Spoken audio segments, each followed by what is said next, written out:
قبلہ وہ کعبہ ایمان رسول عربی، قبلہ وہ کعبہ ایمان۔ معزز سامعین کرام و حاضرین مجلس، السلام علیکم ورحمۃ اللہ وبرکاتہ۔ الحمد لمن ہوا اقرب علینا من حبل الورید والصلاة والسلام علی صاحب مقام الحمید وعلی آلہ وصحبہ لهم البشرى والمزید، اما بعد فاعوذ باللہ من الشیطان الرجیم، بسم اللہ الرحمن الرحیم۔ تعاونوا علی البر والتقوی ولا تعاونوا علی الاثم والعدوان، صدق اللہ مولانا العظیم وصدق رسول النبی الامین المتین الکریم، ولا نحن علی ذلک لمن الشاہدین والشاکرین والحمد للہ رب العالمین۔ معزز سامعین کرام، حاضرین مجلس، میں نے اپنے خطبہ مسنونہ میں جس آیت کریمہ کی تلاوت کا شرف حاصل کیا، جس آیت کریمہ کو میں نے اپنا موضوع سخن بنایا، اس آیت کریمہ کے تحت چند باتیں آپ کی خدمت میں پیش کروں۔ اس سے قبل آئیے ہم سب مل کر ایمانی جذبہ محبت کے ساتھ تمام عالم کی مرکزی عقیدت حضور نبی رحمت صلی اللہ علیہ وسلم کے بارگاہ بکسب نامی ہدیہ درود و سلام پیش کرے۔ پڑھے باوزل بلند درود پاک درشی پڑھیں، اللہم صلی وسلم علی محمد وعلی آل محمد بیدی کل معلی باللہ۔ ایک مرتبہ درشی پڑھیں، اللہم صلی وسلم علی محمد وعلی آل محمد بیدی کل معلی باللہ۔ اللہ تبارک و تعالیٰ قرآن مجید فرقان حمید میں فرماتا ہے، تعاونوا علی البر والتقوی، یعنی ایک دوسرے کی مدد کریں نیکی اور بھلائی میں، نیکی اور پرہیزگاری میں۔ ولا تعاونوا علی الاثم والعدوان، اور ایک دوسرے کی مدد نہ کریں گناہ اور ظلم پر۔ تو اس آیت کریمہ کے تحت جو باتیں آ رہی ہیں، آئے دن لوگ نیکی کر رہے ہیں اور نیکی نہیں کر رہے ہیں تو نیکی کروا رہے ہیں، ہے نا؟ تو جہاں نیکی کرنا ثواب ہے، نیکی کروانا بھی ثواب ہے، بلکہ نیکی کی طرف اشارہ کرنا بھی ثواب ہے۔ اللہ کے رسول صلی اللہ علیہ وسلم نے فرمایا، الدال علی الخیر کفاعلہ، نیکی کی جانب اشارہ کرنے والا نیکی کرنے والے کی طرح ہے۔ جیسے ہم اپنے بچے کو کہتے ہیں کہ بیٹا یہ کام مت کرو، تو وہ نہیں کرتا ہے، بیٹا قرآن شریف پڑھو، حالانکہ بولنے والا نہیں پڑھا، وہ پڑھا۔ تو نیکی کی جانب اشارہ کرنے والا جب ثواب لے سکتا ہے تو نیکی کرنے کا کتنا ثواب ہوگا۔ تو بات آئی کہ اللہ تبارک و تعالیٰ نے فرمایا کہ نیکی اور پرہیزگاری میں ایک دوسرے کی مدد کریں، تعاون کریں، ہے نا؟ اور ایک دوسرے کی تعاون نہ کریں۔ تعاون مطلب کیا ہوتا ہے؟ مدد، ایک دوسرے کی مدد کرنا۔ یہ لفظ آئے دن مسجد کے تعلق سے بولا جاتا ہے کہ مسجد کو تعاون کرے، مدرسے کی تعمیر ہے تو مدرسے میں آپ تعاون کریں۔ تعاون کا مطلب کیا ہے؟ مدد کرنا۔ ہم جا کے اینٹ نہیں لگا دیں گے، سیمنٹ نہیں دے پائیں گے، مگر 10 20 50 100 دے کر کے ہم اس میں مدد کر بیٹھے تو ہم کیا ہوا؟ اس کار ایک خیر میں ہم شریک ہو گئے، مسجد کی تعمیر میں، مدرسے کی تعمیر میں۔ تو وہی کہا جا رہا ہے کہ نیکی اور پرہیزگاری میں ایک دوسرے کی مدد کریں اور گناہ اور ظلم پر ایک دوسرے کی مدد نہ کریں۔ پتہ چلا کہ چوری کرنا تو گناہ ہے ہی ہے، مگر چوری کروانا بھی گناہ ہے، کیونکہ اللہ تعالیٰ نے فرمایا کہ گناہ اور ظلم پر ایک دوسرے کی مدد نہ کریں۔ اب کوئی کہہ سکتا ہے کہ حضرت ہم تو چوری نہیں کیے، مگر چوری نہیں کیے، مگر چوری کروائے تو، راستہ دکھائے تو کہ یہ راستہ سیدھے جا رہا ہے، آپ کا مقصد حاصل ہو جائے گا، اور چوری کیا تو جو گناہ اسے ہوا راستہ دکھانے والے کو ہوا، یا اس کام میں جس طرح کے بھی اس نے کوآپریٹ کیا ہے، مدد کیا ہے، اس کو گناہ ہوگا۔ تو آئے دن لوگ یہ بات کہتے ہیں کہ ہم نے یہ ایسا نہیں کیا۔ ارے نہیں کیا، آپ نے اشارہ تو کیا، آپ نے ایک دوسرے کو چڑھایا۔ تو آئے دن لوگ گناہ کر بیٹھتے ہیں، مگر کچھ چڑھانے والے بھی ہوتے ہیں جس پر وہ اس کی بات پر آ کر کے وہ غلطی کرتا ہے۔ تو جس طرح گناہ ہے، ظلم ہے، تو ظلم کو بڑھاوا دینا بھی ظلم ہے۔ تو یہاں بات آ گئی کہ تعاونوا علی البر والتقوی ولا تعاونوا علی الاثم والعدوان، نیکی اور پرہیزگاری میں ایک دوسرے کی مدد کریں اور نہ مدد کریں گناہ اور ظلم پر۔ اور اس آیت کریمہ کے تحت چند حدیث پاک بھی آ رہی ہے۔ پہلی حدیث ہے کہ صحیح بخاری و مسلم میں جریر بن عبداللہ رضی اللہ تعالیٰ عنہ سے مروی ہے کہ رسول صلی اللہ علیہ وسلم نے فرمایا کہ اللہ تعالیٰ اس پر رحم نہیں کرتا جو لوگوں پر رحم نہیں کرتا۔ اللہ اکبر، یعنی جو لوگوں پر رحم نہیں کرتا اللہ تعالیٰ اس پر رحم نہیں کرتا۔ تو آج ہم جو یہ کہتے ہوئے نظر آتے ہیں کہ اللہ ہم پر رحم کرتا، مگر یہ غور کریں کہ ہم لوگوں پر رحم کیے ہیں یا نہیں کیے۔ اگر ہم لوگوں پر رحم کریں گے تو اللہ تعالیٰ مہربان ہوگا۔ تو رحم کرنے کے بہت سارے طریقے ہیں۔ کوئی مدد کے لیے آئے تو مدد کر بیٹھے، کوئی بیٹی کے شادی کے تعلق سے تعاون کی نیت سے آئے تو اسے 150 200 حسب اوقات اس کو بھی دیے، اور یہاں تک کہ تو جسمانی مدد کریں یا مالی مدد کریں یا آپ اشارہ کر کے مدد کریں، ہے نا، تو ہر معاملے میں کیا ہے کہ یہ رحم کرنا ہو جائے گا۔ اور رحم کریں گے تو واقعی اللہ تعالیٰ آپ کے لیے بھی رحم اور کرم اور فضل و کرم کے راستہ ہموار کر دے گا، آپ کے لیے کرم کے دروازے کھول دے گا۔ اور یہ شعر تو بہت مشہور ہے، کرو مہربانی تم اہل زمیں پر، خدا مہرباں ہوگا عرش بری پر۔ ہم زمین والے پہ رحم کریں، اللہ تعالیٰ عرش بری پر رحم فرمائے گا۔ اور رحم کرنے کے بہت سارے، تو اللہ کے مخلوق پر رحم، چاہے وہ مخلوق زمین پر ہو یا زمین میں ہو، یہ بھی بات ہے۔ زمین پر ہے تو اس کی مدد کرتے ہوئے نظر آئیں، زمین میں ہے یعنی قبر میں ہے تو ان کے نام سے اصالِ ثواب کر کے ان پر رحم کریں، ان کے نام سے قرآن پڑھ کر کے رحم کریں۔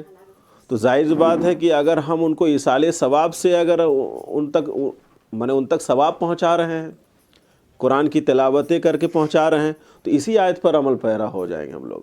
تعاونوا علی البر والتقوی، نیکی اور پرہیزگاری میں ایک دوسرے کی مدد کریں، وہ بندہ چاہے زمین پر ہو چاہے زمین میں ہو، دونوں طرف سے۔ اور آگے حدیث پاک ہے، حدیث نمبر 2، امام احمد و ترمذی نے ابو ہریرہ رضی اللہ تعالیٰ سے روایت کی، کہتے ہیں کہ میں نے ابو القاسم صادق مصدوق صلی اللہ تعالیٰ علیہ وآلہ وسلم کو یہ فرماتے سنا کہ رحمت نہیں نکالی جاتی مگر بدبخت سے۔ بدبخت، رحم نہیں نکالی جاتی، رحمت نہیں نکالی جاتی مگر بدبخت سے۔ تو پتہ چلا کس سے نکالی جاتی ہے رحمت؟ بدبخت سے نکالی جاتی ہے۔ اب بدبخت کون ہے؟ بدبخت مطلب ہے گناہ گار، یا ظلم پر اور کیا ہے گناہ پر ایک دوسرے کی مدد کر رہا ہے یا خود بھی گناہ کر رہا ہے، وہ بدبختی تو کہیں گے ہم لوگ آپس میں، یا لوگ بولتے بھی ہیں بدبخت۔ بخت کے معنی کیا ہوتا ہے؟ حصہ۔ بخت منے حصہ، اب بد منے برا، مشہور ہے، اسی کو ہم لوگ دوسرے الفاظ میں کہتے ہیں بد نصیب، اسی کو اگر بولیں گے تو بدبخت۔ بخت منے حصہ، یعنی حصہ برا حصہ ہے اس کا۔ تو بدبخت سے کیا ہے اللہ تعالیٰ رحمت نکال لیتا ہے۔ حدیث نمبر 3 میں کہ ابو داؤد و ترمذی نے عبداللہ بن عمر رضی اللہ تعالیٰ عنہما سے روایت کی کہ رسول صلی اللہ علیہ وسلم نے فرمایا کہ رحم کرنے والوں پر رحمان رحم کرتا ہے۔ دیکھتے، رحم کرنے والوں پر رحمان رحم کرتا ہے۔ زمین والوں پر رحم کرو، تم پر وہ رحم فرمائے گا جس کی حکومت آسمان میں ہے۔ وہی بات آ گئی جو ایک شعر ابھی پڑھے، اسی کے تحت اسی پس منظر میں یہ حدیث پاک بھی ہے۔ آگے حدیث ہے، حدیث نمبر 4 ہے کہ ترمذی نے ابن عباس رضی اللہ تعالی عنہما سے روایت کی کہ رسول صلی اللہ علیہ وسلم نے فرمایا کہ وہ ہم میں سے نہیں جو ہمارے چھوٹے پر رحم نہ کرے اور ہمارے بڑے کی توقیر نہ کرے۔ توقیر مطلب عزت نہ کرے، اور اچھی بات کا حکم نہ دے اور بری بات سے منع نہ کرے۔ اللہ کے رسول فرماتے کہ وہ ہم میں سے ہے ہی نہیں جو اپنے سے چھوٹے پر رحم نہ کرے اور اپنے سے بڑے کی عزت نہ کرے، اور نیکی کا حکم نہ دے اور برائی سے روکے نہیں۔ تو اللہ کے رسول نے فرمایا وہ ہم میں سے نہیں۔ تو یہ چیزیں ہونی چاہیے، ہم سبوں میں ہونی چاہیے۔ اس کے لیے ہمیں علماء کرام کا انتظار نہیں کرنا چاہیے، بلکہ اللہ تعالیٰ نے جس کو اللہ تعالیٰ نے حسب صلاحیت جو علم دیا ہے اپنے گھروں میں یہ چیز کرنا چاہیے. اپنے سے چھوٹے پر شفقت کرنا اور اپنے سے بڑے کی عزت کرنا. اگر جو نہ کرے وہ اللہ کے رسول فرمایا ہم میں سے نہیں. مگر یہاں حدیث میں دیکھی ترتیب کی، اپنے سے چھوٹے پر شفقت کرنے کی جو بات کہی گئی پہلے کہی گئی، اور بعد میں کہا گیا ہے کہ جو اپنے سے بڑے کی عزت نہ کرے وہ ہم میں سے نہیں. یعنی آپ چھوٹے پر جب شفقت کرنے لگیں گے تو وہ خود بخود آپ کی عزت کرنے لگے گا. پہلے یہ نہیں کہا گیا کہ بڑے کی عزت، بلکہ کہا گیا چھوٹے پر شفقت. جہاں شفقت آپ بڑھا دیے تو اس کا دل پگھلتا چلا گیا، آپ کے تعلق سے نرم ہوتا چلا گیا. اب لامحالہ آپ کہیں بھی آپ نظر آ گئے تو آپ کی عزت کرتا ہوا نظر آئے گا، آپ کو بیٹھاتا ہوا نظر آئے گا، آپ کو پوچھتا ہوا نظر آئے گا. ابھی ہو کیا رہا ہے کہ بڑا بڑے میں پھولا ہوا ہے کہ ہم تو بڑے ہیں، اور چھوٹا چھوٹے میں پھولل ہے. بولتے ہیں نا کہ بڑے میاں چھوٹے میاں، سبحان اللہ. تو اب بیچ میں بیچارہ جو منجلا ہوتا ہے وہ کشمکش میں رہتا ہے کہ ہم نہ بڑے ہیں نہ چھوٹے ہیں. تو بہرکیف جو بڑے ہیں ان کو بھی خیال کرنا ہے کہ چھوٹے پہ شفقت کریں، اور چھوٹا ہی نہیں رہتا وہ بھی بڑا ہوتا ہے، تو اپنے چھوٹے کو بھی احساس ہونا چاہیے کہ بڑے کی عزت کریں جب وہ شفقت کر رہے ہیں. اور جب ہونے لگے گا تو انشاءاللہ بہت ہی خوشگوار ماحول بننے لگتا ہے. بڑے جب خاص بڑے جب چھوٹے پر شفقت کرنے لگتے ہیں تو چھوٹا خود بخود نرم ہوتا چلا جاتا ہے. مگر ہم صرف بڑے ہونے کے لحاظ سے ہم چھوٹے پر جبراً عزت چاہیں گے کہ تم میری عزت کرو کیونکہ ہم 5 سال کے بڑے ہیں، 2 سال کے بڑے ہیں. بہت سے لوگوں کا یہ سب مزاج ہوتا ہے کہ ہم تم سے بڑے ہیں نا. یہ جملہ بھی بہت سننے کو ملے گا. تو یہ چیز نہیں ہونا چاہیے، بلکہ موقع و محل بڑے کو قربانی دینا چاہیے چھوٹے پر، اور قربانی کا بہت بڑا ثواب ہے. اب امام حسین علیہ السلام کیا دیے؟ قربانی نہ دیے. تو قربانی سے آج وہ کتنے لوگوں کے آنے والے قیامت تک آنے والے لوگوں کے دلوں کے قریب ہیں. تو قربانی سے آدمی کیا ہوتا؟ قریب ہی ہوتا چلا جاتا ہے.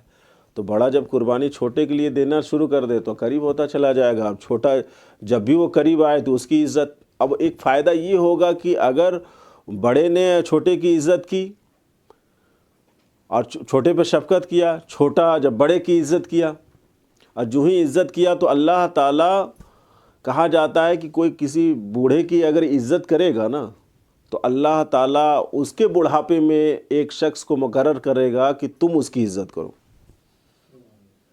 پتہ چلا بوڑھے بزرگ کی عزت کرنے سے اللہ تعالیٰ عمر بڑھا دیتا ہے. کیونکہ بات آئے گئی نا کہ تم کسی ضعیف آدمی کی عزت کرو گے تو اللہ تعالیٰ تمہارے بڑھاپے میں ایک شخص کو مقرر کرے گا تم اس کی عزت کرو. تو ظاہر بات ہے کہ وہ بچہ تھا اور اپنے بڑے کو عزت کیا، اور وہ بچہ بوڑھا ہوگا تبھی تو اللہ تعالیٰ اس کو ایک شخص کو توفیق دے گا کہ تم اس کی عزت کرو. تو وہ بوڑھا ہو گیا نا، تو عمر بڑھی کہ نہیں؟ تبھی تو بات پوری ہوگی کہ اس کی عزت ہونی ہے، مگر اس کا بوڑھا ہونا بھی ضروری ہے. پتہ چلا بڑے کی اگر کوئی عزت کرتا ہے تو عمر میں بھی اضافہ ہوتا چلا جاتا ہے، عمر میں برکت ہوتی چلی جاتی ہے. اور یہ چیز کمی ہے کہ لوگ عزت نہیں کر رہے ہیں. دیکھیے عمر میں برکت نہیں، آخر میں کرونا کو آنا پڑا. چلو بھائی، ایک کے بعد ایک عذاب الہی کی شکل میں آ گیا کہ تمہارے اندر عزت نہیں ہے، توقیر نہیں ہے، ادب نہیں ہے.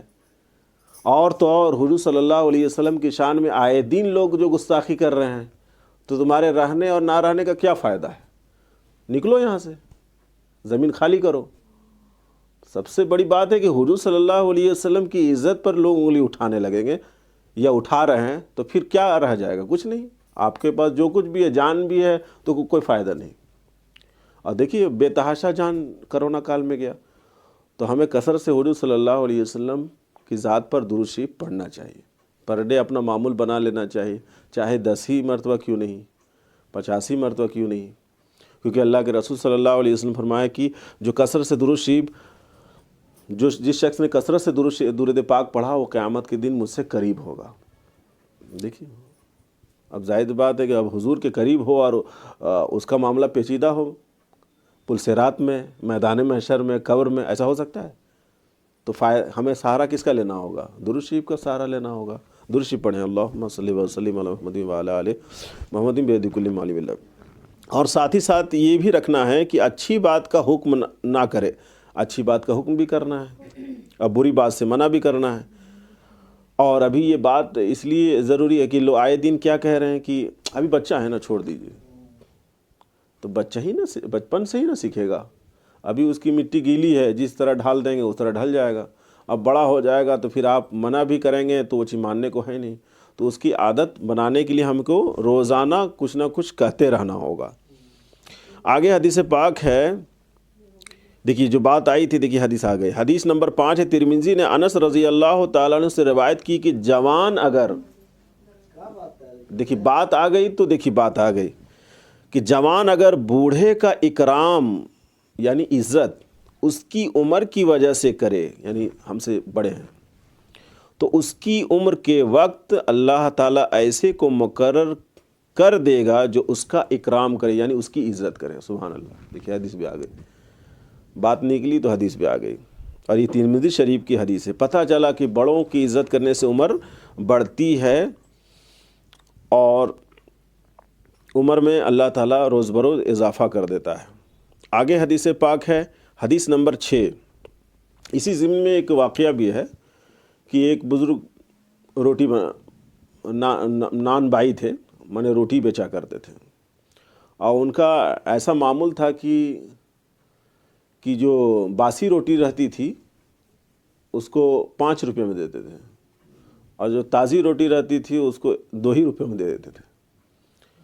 تو یہ جو معمول تھا، مگر اپنے وقت کے بہت بڑے ولی اور اللہ کے برگزیدہ بندہ تھے، بڑی جاہ و جلال ان کا رہتا تھا، بڑی مشکل سے لوگ قریب بھی آتے تھے. مگر ایک شخص قریب آیا اور یہ سوال کر بیٹھا کہ حضور آپ جو روٹی بیچا کرتے ہیں، فروخت کرتے ہیں، کہ باسی روٹی آپ 5 روپیہ میں اور جو تازی روٹی ہے اس کو 2 ہی روپیہ میں، ایسا کیوں؟ ایسا کیوں؟ اب ظاہر بات ہے کسی کے ذہن میں تو یہی بات آئے گی کہ تازی روٹی 5 روپے ہونی چاہیے اور باسی 2 روپے، مگر تازہ کو کتنا بیچ رہے ہیں؟ 2 میں، اور باسی کو 5 میں. جب یہ سوال ایک شخص نے کیا تو وہ مسکرائے اور جواب میں کہیں کہ اے شخص، یہ باسی روٹی جو ہے نا حضور صلی اللہ علیہ وسلم کے زمانے سے قریب ہے، اسی لیے اس کی قیمت زیادہ ہے، اور تازی روٹی حضور صلی اللہ علیہ وسلم کے زمانے سے دور ہے، اسی لیے سستی ہے. تو مہنگی اس لیے روٹی ہے کہ حضور صلی اللہ علیہ وسلم کے زمانے سے قریب ہو گیا. پتہ چلا کوئی بھی کسی سے اگر بڑا ہے، چاہے وہ 5 سال کا بڑا ہو یا 10 سال کا بڑا ہو یا 2 دن کا ہی بڑا ہو، تو وہ شخص حضور صلی اللہ علیہ وسلم کے زمانے سے قریب ہے. تو لہذا حضور صلی اللہ علیہ وسلم کے زمانے سے قریب ہونے کی وجہ سے اس کی عزت کی جائے. اور جب اس کی عزت کریں گے تو آپ کن کی عزت کر رہے ہیں؟ حضور صلی اللہ علیہ وسلم کی ذات کی عزت کر رہے ہیں. بات سمجھ میں آئی؟ تازی روٹی حضور صلی اللہ علیہ وسلم کے زمانے سے دور ہے اور باسی روٹی حضور صلی اللہ علیہ وسلم کے زمانے سے قریب ہے. کیونکہ باسی روٹی کل کی ہے تو حضور سے قریب، اور تازی روٹی آج کی ہے تو حضور صلی اللہ علیہ وسلم کے زمانے سے دور. تو یہ جو مہنگا اور سستا کا جو معاملہ ہے وہ قریب اور دور ہونے کی وجہ سے ہے. تو بتائیے کہ روٹی، تو اب اسی سے آپ اندازہ لگائیے کہ بڑے بوڑھے کی عزت کیوں کرنی چاہیے، کیونکہ وہ حضور صلی اللہ علیہ وسلم کے زمانے سے قریب ہیں. اب جو بزرگان دین جو گزر گئے ہیں، اب ان کا اب جائزہ لیجئے. جو عمر میں بڑے ہیں تو ان کی عزت اس لیے حضور صلی اللہ علیہ وسلم زمانے سے قریب ہیں، مگر جو بزرگان دین ہیں، جو مجتہدین اور محدثین اولیاء کاملین ہیں، یہاں تک کہ صحابہ کرام ہیں، تو اب بتائیے حضور سے کس قدر قریب ہیں، اب ان کی کتنی عزت ہونی چاہیے. تو ان تمام کی عزت جو بزرگان دین کی ہے، اس کی وجہ یہ ہے کہ حضور صلی اللہ علیہ وسلم کے زمانے سے قریب ہے. جب یہاں کا یہ عالم ہے تو ان لوگوں کا کیا عالم ہوگا؟ وہ تو اور بھی قریب ہے نا. اور اس لحاظ سے اگر ہم کسی کی عزت کریں گے، چاہے وہ گھر ہو یا باہر ہو، تو انشاءاللہ عمر میں برکت ہوگی. اور حضور صلی اللہ علیہ وسلم کی نظر عنایت رہی تو اس کے بہت سارے کام بھی ہوتے نظر آئیں گے، چاہے دنیاوی کام ہو چاہے اخروی کام ہو. اور آگے بڑھتے ہیں حدیث پاک. حدیث نمبر 6 ہے. ابو داؤد نے ابو موسیٰ رضی اللہ تعالیٰ سے روایت کی کہ رسول صلی اللہ علیہ وسلم نے فرمایا یہ بات اللہ تعالیٰ کی تعظیم میں سے ہے، یعنی اللہ تعالیٰ کی عزت میں سے ہے کہ بوڑھے مسلمان کا اکرام کیا جائے. یعنی بوڑھے کی عزت کرنا اللہ کی عزت کرنا ہے. بوڑھے کی عزت کرنا، بوڑھے مسلمان کی عزت کرنا اللہ کی عزت کرنا. اور اس حامل قرآن کا اکرام کیا جائے، یعنی اس قرآن اٹھانے والے شخص کی عزت کی جائے جو نہ غالی ہو نہ جافی ہو. وہ قرآن اٹھانے والا نہ غالی ہونا چاہیے نہ جافی ہونا. غالی مطلب غلو، یعنی بڑھا چڑھا کر کے.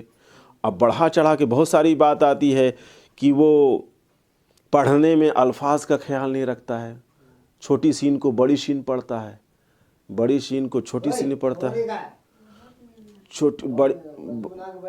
بڑی شین کو چھوٹی سین پڑھتا ہے، چھوٹی سین کو بڑی شین پڑھتا ہے، عین کو الف پڑھتا ہے. تو وہ شخص کیا ہوگا؟ غالی ہوگا، یعنی غلو کرتا ہے، یعنی بڑھا چڑھا کے. جو ہے نہیں، جیسے اعوذ باللہ من الشیطان الرجیم، تو شیطان میں بڑی شین ہے، اب اعوذ باللہ من الشیطان الرجیم، تو بڑی شین کو چھوٹی سین پڑھ دی ہے، تو بڑھا ہی نہ دیا. تو جو ہے اس میں ہم نے اضافہ کر دیا، اب بڑی شین ہے ہم نے چھوٹی سین کر دیا، بڑھا ہی دیا. تو ایسا تلاوت کرنے والا شخص کی عزت نہیں کرنا ہے. تو اللہ کے رسول نے فرمایا کہ اس حامل قرآن کی عزت کی جائے جو غالی نہ ہو، ایسے بڑھا چڑھا کے پڑھنے والا نہیں ہے، یعنی صحت کا الفاظ کی صحت کا لحاظ نہیں رکھتا، اب معنی غلط بیان بھی کرتا ہے، یا ریا کے طور پر تلاوت کرتا ہے، دکھاوے کے طور پر. دکھاوے کے طور پہ بھی جو تلاوت کرے اس کی بھی عزت نہیں. اور آگے کیا ہے؟ غالی تو ہو گیا. اب جافی. جافی کون ہے؟ جفا یہ ہے کہ اس سے اعراض کرے، نہ قرآن کی تلاوت کرے نہ اس کے احکام پر عمل کرے. یعنی جافی یعنی جفا یعنی ظلم کرنے والا ہے، نہ جو قرآن پڑھتا ہے نہ اس کے احکام پہ عمل کرتا ہے. تو ایسی کی بھی عزت اور اکرام نہیں ہے.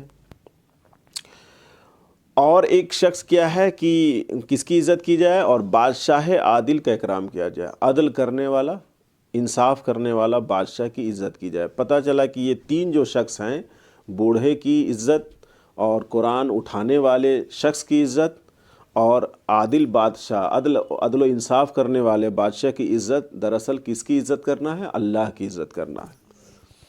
حدیث نمبر 7 میں ہے. امام احمد بن بہیقی نے ابو ہریرہ رضی اللہ تعالیٰ عنہ سے روایت کی کہ رسول صلی اللہ علیہ وسلم نے فرمایا کہ مومن الفت کی جگہ ہے. مومن الفت کی جگہ، الفت مطلب محبت کی جگہ ہے. اور اس شخص میں کوئی بھلائی نہیں جو نہ الفت کرے نہ اس سے الفت کی جائے. نہ الفت کرے نہ اس سے الفت کی جائے، یعنی کوئی اس سے الفت ہی نہیں کرتا. یعنی مومن فرمایا کہ مومن الفت کی جگہ، یعنی مومن کہے تو جیسے انسان ہی کو آپ لے لیں.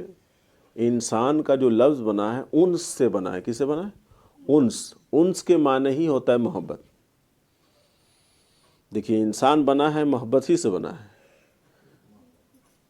اب زائد بات ہے کہ مٹی سے گھڑا بنے تو گھڑا میں ہاتھ مارے تو ہمیں کیا ملنا چاہیے؟ مٹی ہی نہ ملنی چاہیے. تو انسان بنا ہے انس سے، اور انس کے معنی محبت ہے. تو انسان میں اگر محبت نہ ہو تو وہ انسان ہے؟ انسان نہیں ہے. معمولی سے گھڑا ہم لیتے ہیں تو ٹھوک ٹھٹا کے لیتے ہیں، ہے مٹی سے گھڑا، مگر گھڑے میں بھی بڑے تفتیش، پانی ڈال کے دیکھیں گے، کہیں باہر تو پانی نہیں آ رہا، کہیں سوکھا ہوا تو سب طرح ٹھوکیں گے.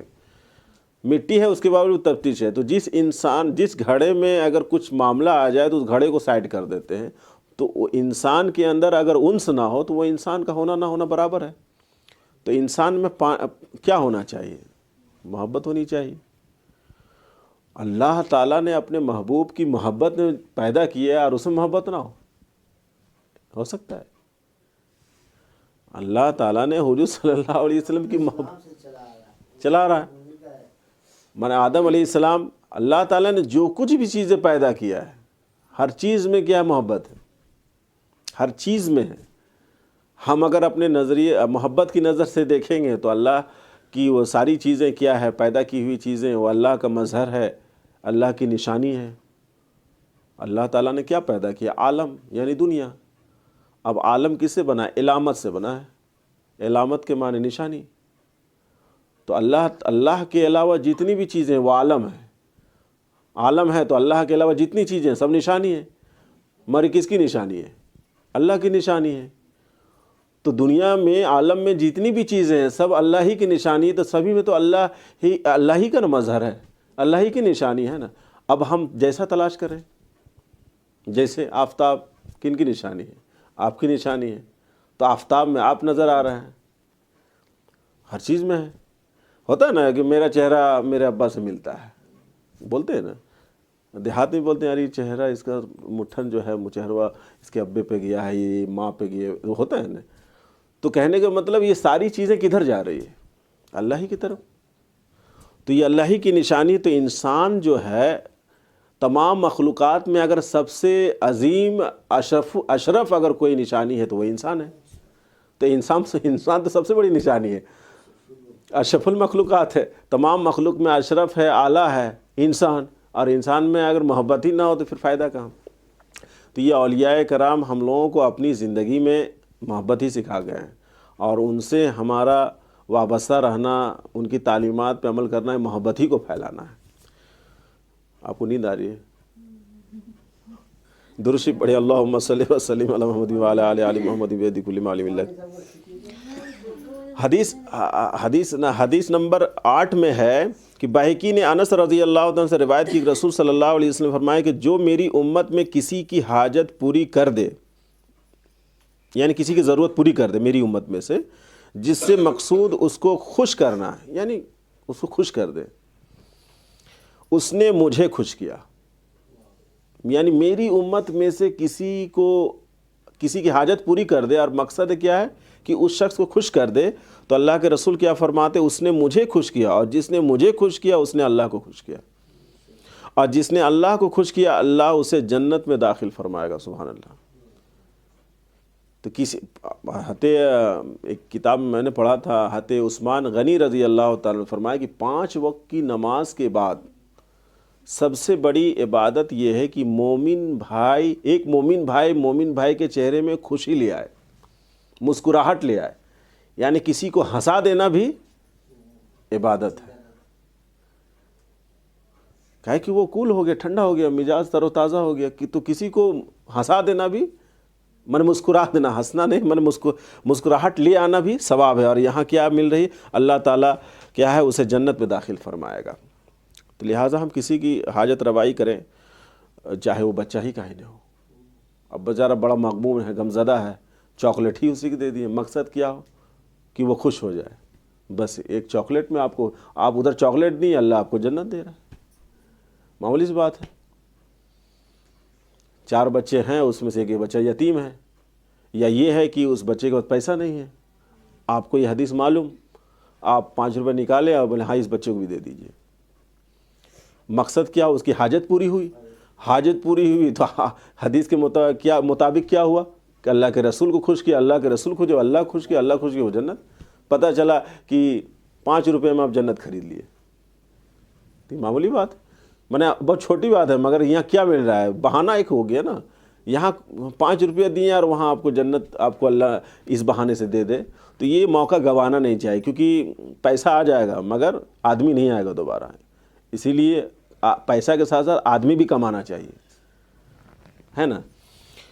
اور آگے ایک حدیث پاک ہے، حدیث نمبر 9 ہے، بہقی نے انس رضی اللہ تعالیٰ سے روایت کی کہ رسول صلی اللہ علیہ وسلم نے فرمایا کہ جو کسی مظلوم کی فریاد رسی کرے، یعنی کسی پر ظلم ہو گیا ہو اور وہ آپ کے پاس اس گھر سے آیا ہو کہ آپ کچھ کر دیجئے، اس میں مظلوم ہوں، کسی نے مجھ کو مارا، وہ ظالم ہے اور مظلوم ہے، تو فریاد کرنے کے لیے آیا، فریاد رسی کرنے، اللہ تعالیٰ اس کے لیے فریاد سن بھی لیے تو اللہ تعالیٰ اس کے لیے 73 مغفرتیں لکھ دے گا، 73 مغفرتیں، اور 73 میں سے ان میں سے ایک سے اس کے تمام کاموں کی درستی ہو جائے گی۔ سبحان اللہ۔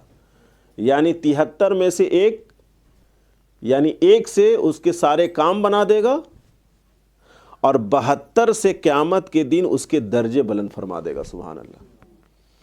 یعنی کسی مظلوم کی بات سن لینا اور اس کو تسلی دے دینا اور اس کی مدد کرنا کہ 73 مغفرت یعنی اللہ اس کو بخش دے، تو ایک سے دنیاوی کام آپ کے درست فرمائے گا اور 72 سے آپ کے آخرت میں کیا ہے، قیامت کے دن آپ کے درجے اور جو ہے اس کو بڑھا دے گا. تو مظلوم کی فریاد رسی بھی سننی، فریاد کرنے آتا ہے تو سننا بھی چاہیے، دھتکارنا نہیں چاہیے. اگر سن لیں گے تو اس کا یہ فائدہ ہے خالی سننے میں، اور اگر اس میں کچھ مدد کر دی ہے تو پھر وہ قرآن شریف کی آیت کریمہ ہے، تعاونوا علی البر والتقوی، نیکی اور بھلائی میں، پرہیزگاری میں ایک دوسرے کی مدد کریں. مدد تو وہی بات آگے، کرو مہربانی اہل زمیں پر، خدا مہرباں ہوگا عرش بری پر. اور دنیا میں بھی کام بن رہا ہو، آخرت میں بھی کام بن رہا ہے. تو ہمیں سب سے پہلے ہم اللہ کو اگر ہم راضی کرنا چاہیں تو اللہ کے بندے کو راضی کرنا ہوگا، اور اللہ کے بندے کو راضی کرنا حقوق العباد ہے، بندے کا حق ہے، اور نماز پڑھنا یہ حقوق اللہ ہے. تو جہاں ہم اللہ کا حق دے رہے ہیں وہاں بندے کا بھی حق دینا چاہیے. یہ دونوں چیزیں جب ہوں گی تو انشاءاللہ آخرت میں اور دنیا میں بہت سارا معاملہ حل ہوتا ہوا نظر آئے گا. انہی چند جملوں کے ساتھ اپنی گفتگو ختم کرتے وما علینا الا البلاغ.